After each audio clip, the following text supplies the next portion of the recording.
Olá, esta é a nossa sexta aula do quarto módulo do nosso curso de redes de computadores. Neste vídeo, iremos entrar em detalhes sobre os protocolos de roteamento atualmente em execução na internet.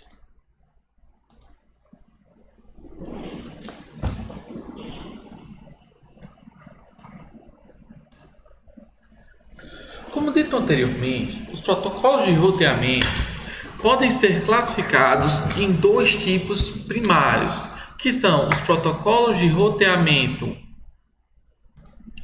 intradomínio ou intra-AS e os protocolos de roteamento inter-AS, sendo que o protocolo de roteamento intra-AS seria os protocolos de roteamento voltados para disseminação das tabelas de roteamento internamente em um dado sistema autônomo, enquanto que o inter-AS, o principal objetivo seria a capacidade de disseminação entre diferentes sistemas autônomos. Quando a gente fala sobre roteamento intra-AS, existem basicamente dois protocolos sendo utilizados na internet. Na verdade, existem vários especificados, sendo que os dois principais utilizados para valer são o protocolo RIP, de Route Information Protocol, ou Protocolo de Informações de Roteamento, e o OSPF, que é o Open Shortest Path First, ou seja, o protocolo de caminho mais curto primeiro. O protocolo RIP, ele é um protocolo do tipo vetor distância. Isso quer dizer que os roteadores vão ficar trocando informações dos seus vetores de distância para os demais nós, de modo que seja capaz que os roteadores vão começar a aprender todas as rotas e aprender a estrutura de como está a rede para disseminação. O protocolo RIP possui duas versões definidas. A primeira versão, que é a versão 1, está definida na RFC 1058, enquanto que a versão 2, que é compatível com a versão 1, ele está definido na RFC 2453. O princípio básico do RIP é que cada roteador vai ficar enviando pacotes para os seus vizinhos diretos, que são chamados pacotes de anúncio RIP, com o vetor distância que ele já conhece. E aí, a partir disso, os roteadores vão tomar conhecimento da estrutura dessa topologia, dessa rede. E aí, se eventualmente esse envio ele se dá a cada 30 segundos, mas se eventualmente um roteador ele passa 180 segundos para enviar um pacote, ou seja, um roteador ele estava esperando receber do seu vizinho e não recebe, o que vai acontecer é que eventualmente aquele roteador que não recebeu a informação vai considerar que houve uma desconexão e que não há mais caminhos através daquele roteador de origem, mudando a sua configuração e eventualmente fazendo novos anúncios. Então é isso que vai acontecer com o RIP. Dois fatos bem interessantes sobre o RIP também. O primeiro deles é que o RIP, esses anúncios realizados, apesar de a gente estar falando de um protocolo de roteamento, ele se dá a partir do envio de pacotes do tipo UDP, que são pacotes enviados para a porta número 520.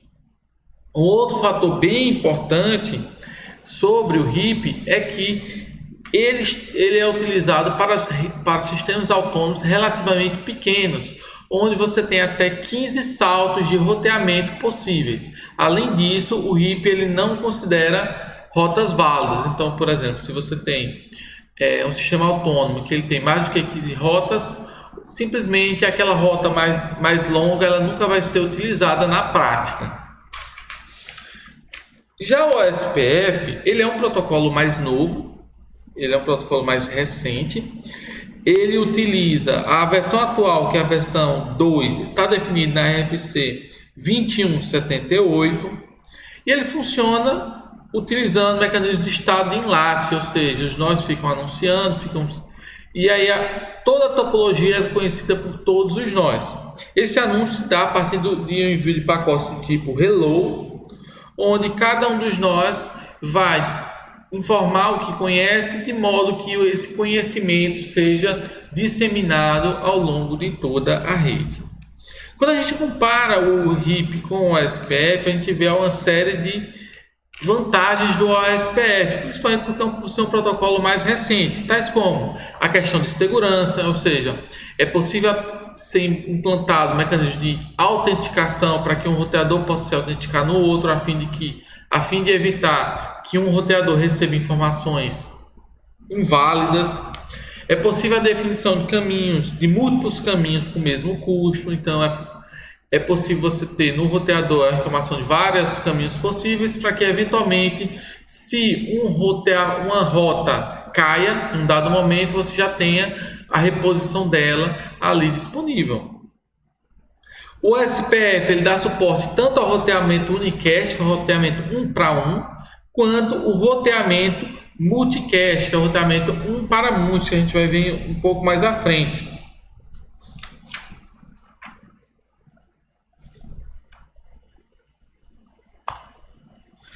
Por outro lado, no caso do roteamento inter-AS, ou seja, o roteamento entre sistemas autônomos, o principal protocolo existente é o protocolo BGP.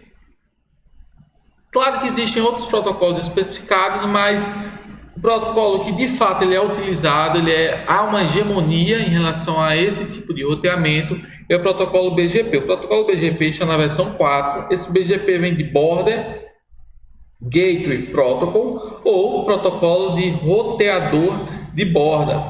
Ele está definido na RFC 4271 e também nas RFCs 4274 e 4276.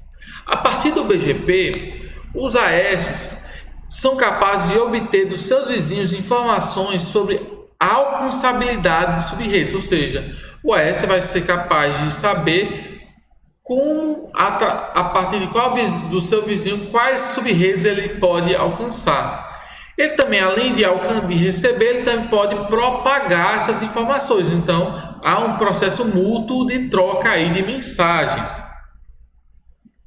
Além disso, a partir dessa seleção, desse processo de comunicação, há também a possibilidade de definição das rotas boas para a comunicação, que levam em consideração tanto critérios técnicos, critérios de alcançabilidade, quanto em relação à política adotada pelo AS. Lembre-se que eu falei que o protocolo inter-AS ele não leva em consideração apenas aspectos técnicos, mas também políticos, ou seja, se um dado AS ele deve ser capaz, através de algum convênio comercial, de se comunicar com outro AS.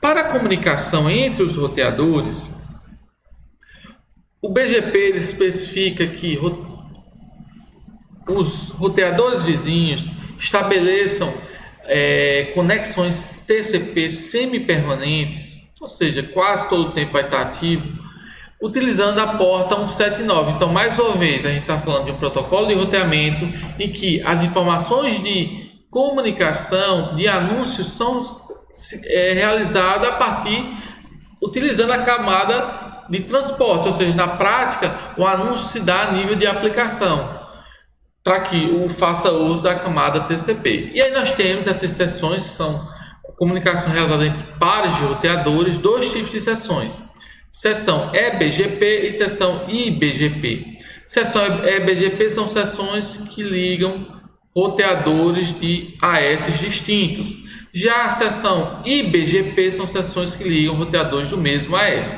Lembrando que essa comunicação em IBGP serve basicamente para auxiliar a alimentação das rotas de anúncio para o EBGP.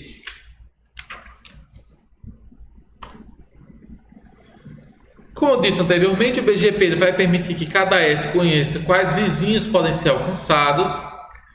Para a definição dos vizinhos, cada vizinho, cada AS, e aí é muito importante a gente ter em mente que um AS ele não é um roteador, ele é toda uma estrutura, todo um conjunto de roteadores.